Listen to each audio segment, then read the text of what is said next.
42 ಕನ್ನಡ.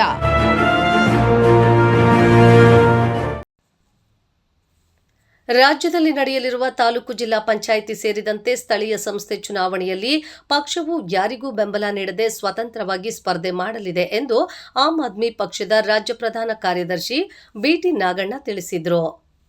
ನಗರದ ಖಾಸಗಿ ಹೋಟೆಲ್ನಲ್ಲಿ ಆಯೋಜಿಸಲಾಗಿದ್ದ ಸುದ್ದಿಗೋಷ್ಠಿಯಲ್ಲಿ ಮಾತನಾಡಿ, ಕಳೆದ ಲೋಕಸಭಾ ಚುನಾವಣೆಯ ವೇಳೆ ಪಕ್ಷವು ಕಾಂಗ್ರೆಸ್ಗೆ ಬೆಂಬಲ ಸೂಚಿಸಿತ್ತು.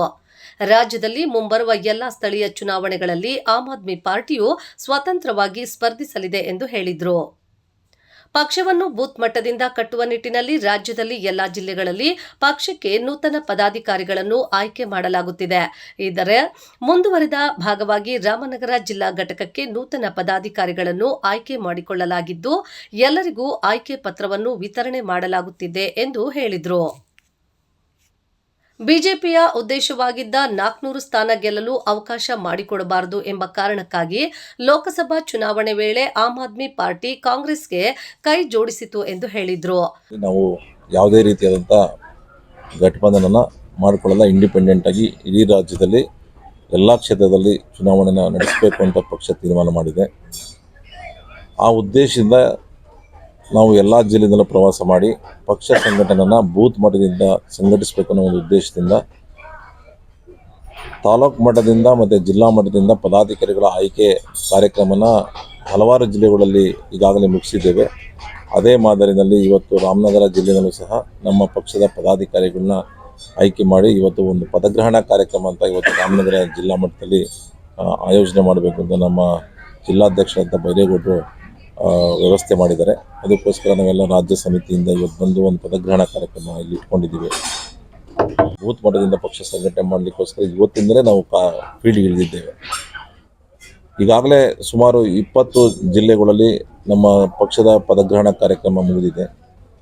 ಎಲ್ಲ ಜಿಲ್ಲೆಗಳಲ್ಲೂ ಸಕ್ರಿಯವಾಗಿ ಪದಾಧಿಕಾರಿಗಳು ಕಾರ್ಯಕ್ರಮವನ್ನು ಮಾಡ್ತಾ ಇದ್ದಾರೆ. ತಮಗೆಲ್ಲ ಗೊತ್ತಿರ್ಬೋದು, ನಿನ್ನೆನೂ ಸಹ ಒಂದು APMCನ ನಾವು ಗುಜರಾತಲ್ಲಿ ಕೈಗೆ ತೊಗೊಂಡಿದ್ದೇವೆ. ನಾವು ಗುಜರಾತಲ್ಲಿ 5 ಶಾಸಕರನ್ನ ಆಯ್ಕೆ ಮಾಡ್ಕೊಂಡಿದ್ದೀವಿ. ಸುಮಾರು 36 ಕ್ಷೇತ್ರದಲ್ಲಿ ನಾವು ಸೆಕೆಂಡ್ ಪ್ಲೇಸ್ ಬಂದಿದ್ದೇವೆ ನಮ್ಮ ಮೊದಲ ಚುನಾವಣೆಯಲ್ಲಿ. ಮಧ್ಯಪ್ರದೇಶದಲ್ಲೂ ಸಹ ಒಂದು ಮೇಯರ್ನ ನಾವು ಗೆಲ್ಲಿಸ್ಕೊಂಡಿದ್ದೇವೆ. ಅದೇ ರೀತಿ ಅಸ್ಸಾಂನಲ್ಲಿ ಸಾಕಷ್ಟು ಲೋಕಲ್ ಬಾಡಿ ಚುನಾವಣೆಗಳಲ್ಲಿ ನಾವು ಈಗಾಗಲೇ ಗೆದ್ದು ಆಡಳಿತದಲ್ಲೂ ಇದ್ದೇವೆ. ಆ ಮಾದರಿನಲ್ಲಿ ಕರ್ನಾಟಕದಲ್ಲೂ ಸಹ ನಾವು ಚುನಾವಣೆನ ನಡೆಸಿ ಲೋಕಲ್ ಬಾಡಿ ಚುನಾವಣೆಯಲ್ಲಿ ಗೆದ್ದು ಲೋಕಲ್ ಬಾಡಿ ಚುನಾವಣೆಯಲ್ಲಿ ನಮ್ಮ ಪಕ್ಷದ ಮುಖಂಡಗಳನ್ನ ಗೆಲ್ಲಿಸಿ ಪಕ್ಷನ ಬೇರು ಮಟ್ಟದಿಂದ ಕಟ್ಟೋದಕ್ಕೋಸ್ಕರ ನಾವು ಈ ಕಾರ್ಯಕ್ರಮಗಳನ್ನು ಈಗಾಗಲೇ ಆಯ್ಕೆ ಮಾಡ್ಕೊಂಡಿದ್ದೇವೆ. ನಮ್ಮ ಮುಖ್ಯಮಂತ್ರಿ ಚಂದ್ರ ಅವರು ಅಧಿಕಾರ ವಹಿಸ್ಕೊಂಡ ಮೇಲೆ ನಾವು ಗ್ರಾಮ ಮಟ್ಟದಲ್ಲಿ ಸಾಕಷ್ಟು ಸಭೆಗಳನ್ನ ಆಯೋಜನೆ ಮಾಡಿದ್ದೇವೆ. ಅದಕ್ಕೊಂದು ಆ ಕಾರ್ಯಕ್ರಮ ನಾವು ಅರಳಿಕಟ್ಟೆ ಸಂವಾದ ಕಾರ್ಯಕ್ರಮ ಅಂತ ಒಂದು ಕಾರ್ಯಕ್ರಮವನ್ನು ಸಹ ರೂಪಿಸಿ ಆ ಗ್ರಾಮ ಮಟ್ಟದಲ್ಲಿರುವಂಥ ಗ್ರಾಮಸ್ಥರನ್ನ ಒಟ್ಟಿಗೆ ಸೇರಿಸಿ ಅಲ್ಲಿನ ಸಮಸ್ಯೆಗಳನ್ನ ಕೇಳಿ ಅದಕ್ಕೆ ನಾವು ಏನು ಸೊಲ್ಯೂಷನ್ ನಮ್ಮ ಮ್ಯಾನಿಫೆಸ್ಟೋದಲ್ಲಿ ಕೊಡ್ಬೋದು ಅನ್ನೋದಕ್ಕೋಸ್ಕರ ಒಂದು ಮಾಹಿತಿ ಸಂಗ್ರಹಣೆ ಕಾರ್ಯಕ್ರಮ ರೀತಿಯಲ್ಲಿ ನಾವು ಅರಳಿಕಟ್ಟೆ ಸಂವಾದ ಕಾರ್ಯಕ್ರಮವನ್ನು ಅದು ಭಾಳ ಯಶಸ್ವಿಯಾಗಿ ಇವತ್ತು ರಾಜ್ಯ ಮಟ್ಟದಲ್ಲಿ ನಡೀತಾ ಇದೆ. ಹಲವಾರು ಜಿಲ್ಲೆಗಳಲ್ಲಿ ಈಗಾಗಲೇ 1 ರೌಂಡ್ ಆಫ್ ಕಾರ್ಯಕ್ರಮನ ನಾವು ಮುಗಿಸಿದ್ದೇವೆ. ಸೊ ಸದ್ಯದಲ್ಲೇ ರಾಮನಗರ ಜಿಲ್ಲೆಯಲ್ಲೂ ಸಹ ಅಂಥ ಒಂದು ಕಾರ್ಯಕ್ರಮನ ಆಯೋಜನೆ ಮಾಡೋ ದಿಕ್ಕಿನಲ್ಲಿ ನಾವು ಈಗಾಗಲೇ ಯೋಚನೆ ಮಾಡಿದ್ದೇವೆ. ಇದಿಷ್ಟು ಇವತ್ತಿನ ಕಾರ್ಯಕ್ರಮದ ಉದ್ದೇಶ. ತಾವೇನಾದರೂ ಪ್ರಶ್ನೆ ಇದ್ದರೆ ಕೇಳ್ಬೋದು.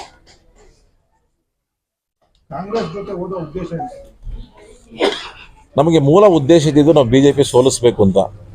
ಯಾವುದೇ ಕಾರಣಕ್ಕೂ BJPನ ಈ ರಾಷ್ಟ್ರ ಮಟ್ಟದಲ್ಲಿ ಅವರೇನೋ 400 ಪಾರ್ ಅಂತ ಒಂದು ಘೋಷಣೆ ಮಾಡಿದ್ರು ಅದಾಗೋದಕ್ಕೆ ಅವಕಾಶ ಕೊಡಬಾರ್ದು. ಏಕೆಂದರೆ ಇದು ಪ್ರಜಾಪ್ರಭುತ್ವ ವ್ಯವಸ್ಥೆಯಲ್ಲಿ ಈ ದೇಶ ನಡೀತಾ ಇರೋದು. BJP 10 ವರ್ಷ ಪ್ರಜಾಪ್ರಭುತ್ವನ ಧಿಕ್ಕರಿಸಿ ತಗೊಂಡಂಥ ನಿರ್ಧಾರಗಳನ್ನ ತಾವೆಲ್ಲ ನೋಡಿದ್ದಾರೆ. ಹಾಗಾಗಿ ಅದರ ವಿರುದ್ಧವಾಗಿ ನಾವು ಏಕಪಕ್ಷೀಯವಾಗಿ ರಾಷ್ಟ್ರ ಮಟ್ಟದಲ್ಲಿ ನಾವು ಸ್ಪರ್ಧೆ ಮಾಡೋ ಶಕ್ತಿ ನಮಗಿನ್ನೂ ಬಂದಿಲ್ಲ. ಆ ಉದ್ದೇಶದಿಂದ ನಾವು ಒಂದು ಪಕ್ಷದ ಜೊತೆಗೆ ಅಲೈನ್ ಮಾಡಿಕೊಂಡ್ರೆ ಬಹುಶಃ BJPನ ಸೋಲಿಸ್ಬೋದು ಅಂತ ನಾವೆಲ್ಲ ಗಠಬಂಧನ ಮಾಡಿಕೊಂಡು ಅದರಲ್ಲಿ ನಾವು ಸಂಪೂರ್ಣವಾಗಿ ಯಶಸ್ವಿಯಾಗಿದ್ದೇವೆ. ಸೊ BJPನ 234ಕ್ಕೆ ಕಟ್ಟಾಕರಲ್ಲಿ ನಾವೆಲ್ಲ ಗಠಬಂಧನವರು ಒಟ್ಟಿಗೆ ಸೇರಿ ಯಶಸ್ವಿಯಾಗಿದ್ದೇವೆ. ನಾವೆಲ್ಲ ನೋಡ್ಬೋದು, ನರೇಂದ್ರ ಮೋದಿಯವರು ಅಷ್ಟು ದೊಡ್ಡ ಮಟ್ಟಕ್ಕೆ ಪ್ರಚಾರ ಪಡೆದಂಥವ್ರು 2-3 ರೌಂಡಲ್ಲಿ ಹಿನ್ನಡೆ ಇದ್ದರು. ಅವ್ರ ಕ್ಷೇತ್ರದಲ್ಲಿ 5.5 ಲಕ್ಷ ಮತ ಪಡೆದು ಲಾಸ್ಟ್ ಎಲೆಕ್ಷನ್ ಗೆದ್ದಿದ್ದವರು ಇವತ್ತು 1.5 ಲಕ್ಷಕ್ಕೆ ಇಳಿದಿದ್ದಾರೆ. ಅವರು ರಾಮನ ಹಿಡ್ಕೊಂಡು ರಾಮನ ಬೀದಿಗೆ ತಂದು ಚುನಾವಣೆ ಮಾಡಿದ್ರು. ಆದರೆ ಭಗವಂತ ಅಂತ ಮೇಲೊಬ್ಬ ವಾಚ್ ಮಾಡ್ತಾ ಇರ್ತಾನೆ. ನನ್ನನ್ನು ಬೀದಿಗೆ ತಂದಲ್ಲ ಅಂತ ಹೇಳ್ಬಿಟ್ಟು ರಾಮ ಮಂದಿರ ನಿರ್ಮಾಣ ಮಾಡೋ ಕ್ಷೇತ್ರನೂ ಸಹ ಬಿಜೆಪಿ ಕಳ್ಕೊಂಡ್ರು. ಅದೊಂದೇ ಅಲ್ಲ, ಸೀತಾಮಾತೆ ಇರುವಂಥ ಕ್ಷೇತ್ರನೂ ಕಳ್ಕೊಂಡ್ರು, ಸೀತಾಪುರದ ಕ್ಷೇತ್ರ ಕಳ್ಕೊಂಡ್ರು. ಅದ್ರ ಜೊತೆಗೆ ಅಂಜನಾದ್ರಿ ಬೆಟ್ಟ ಇರುವಂಥ ಆಂಜನೇಯನ ಕ್ಷೇತ್ರನೂ ಕಳ್ಕೊಂಡ್ಬಿಟ್ರು. 3 ಕ್ಷೇತ್ರನೂ ಕಳ್ಕೊಂಡಿದ್ದಾರೆ. ಅಂದರೆ ಭಗವಂತ ನಿಮಗೆ ಯಾವ ಶಿಕ್ಷೆ ಕೊಡಬೇಕು ಅಂತ ಆಲೋಚನೆ ಮಾಡಿದ್ದಾನೆ ಬಿಜೆಪಿನವರಿಗೆ. ಅದನ್ನ ಈಗಾಗಲೇ ಒಂದು ಹಂತದಲ್ಲಿ ಅವ್ರಿಗೆ ತೋರಿಸಿದ್ದಾನೆ ಅಂತ ನನ್ನ ಭಾವನೆ. ಪಕ್ಷದ ಜಿಲ್ಲಾಧ್ಯಕ್ಷ ಬೈರೇಗೌಡ ಮಾತನಾಡಿ, ದೇಶದ ನಿವಾಸಿಗಳಿಗೆ ಅಚ್ಚೆ ದಿನ್ ನೀಡುತ್ತೇವೆ ಎಂದು ಅಧಿಕಾರಕ್ಕೆ ಬಂದ ಬಿಜೆಪಿಯು ಇಂದು ದುರಾಡಳಿತ ನಡೆಸುತ್ತಿದೆ. ಪಕ್ಷದ ವರಿಷ್ಠ ಮುಖ್ಯಮಂತ್ರಿ ಅರವಿಂದ್ ಕೇಜ್ರಿವಾಲ್ ಅವರನ್ನು ಸುಮ್ಮನೆ ಬಂಧನ ಮಾಡಲಾಗಿತ್ತು ಎಂದು ಹೇಳಿದರು. ಕಳೆದ 10 ವರ್ಷದಿಂದ ಬಿಜೆಪಿ ಪಕ್ಷವು ಕೇಂದ್ರದಲ್ಲಿ ಅಧಿಕಾರ ನಡೆಸುತ್ತಿದೆ. ಯಾರಿಗಾದರೂ ಅಚ್ಚೆ ದಿನ್ ಬಂದಿದೆಯಾ ಎಂದು ಪ್ರಶ್ನಿಸಿದ ಅವರು, ಜನಪರ ಆಡಳಿತ ನೀಡುವ ಬದಲು ಕೇಂದ್ರ ಸರ್ಕಾರ ಕೇವಲ ದ್ವೇಷದ ರಾಜಕಾರಣ ಮಾಡುತ್ತಿದೆ ಎಂದು ಆರೋಪಿಸಿದರು. ನಮ್ಮ ಆಮ್ ಆದ್ಮಿ ಪಕ್ಷ ಇದು ಕಾಂಗ್ರೆಸ್ಸು ಮತ್ತು ಬಿಜೆಪಿ ಇತರ ಒಂದು ರಾಷ್ಟ್ರೀಯ ಪಕ್ಷ.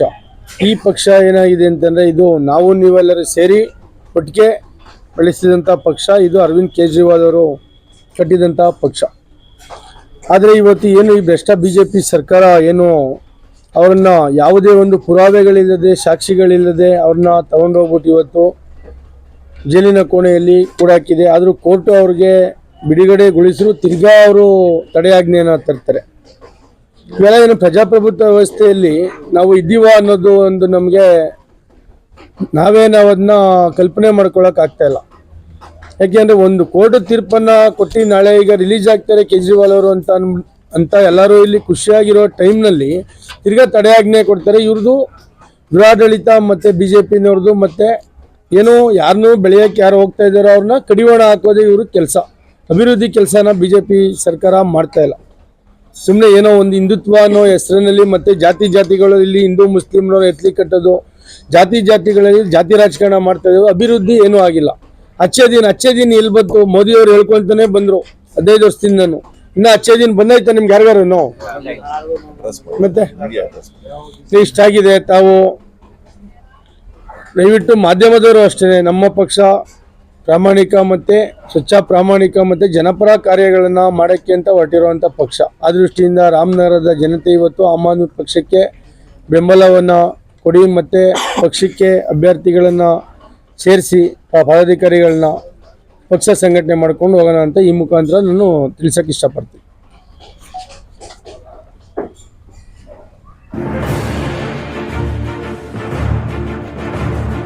ನ್ಯೂಸ್ 42 ಕನ್ನಡ.